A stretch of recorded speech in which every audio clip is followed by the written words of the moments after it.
Hey everybody, Mike Wardinsky here from naturemike.com, and today I've got a quick tip video to show you how to create multiple versions of the same photo within Lightroom without taking up really any extra hard drive space. This is really easy to do. So you can see I've got one photo in this collection here, and I'm going to control click on a Mac or right click on a PC, and we're going to choose Create Virtual Copy.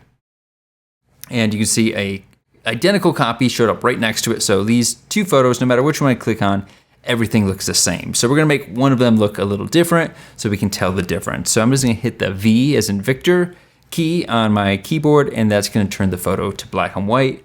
And then maybe I will do some temperature adjustments to see if we can kind of bring a little more contrast in here. So I'll bring the blues in and maybe just push the contrast slider to the right a little bit.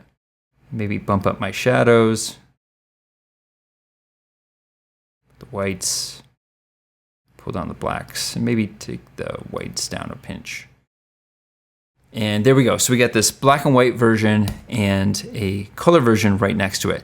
And again, this takes up hardly any hard drive space because all this is metadata. We're not actually creating a copy of the raw file. We're just kind of creating another set of metadata to go with it.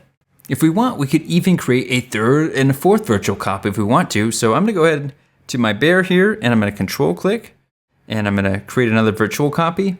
And this time, maybe I will make it back into color by hitting the V key, and maybe I'll just bring the white balance down completely to blue just so you can see the difference. And so there we go. We got our color bear, we have a black and white bear, and a blue bear.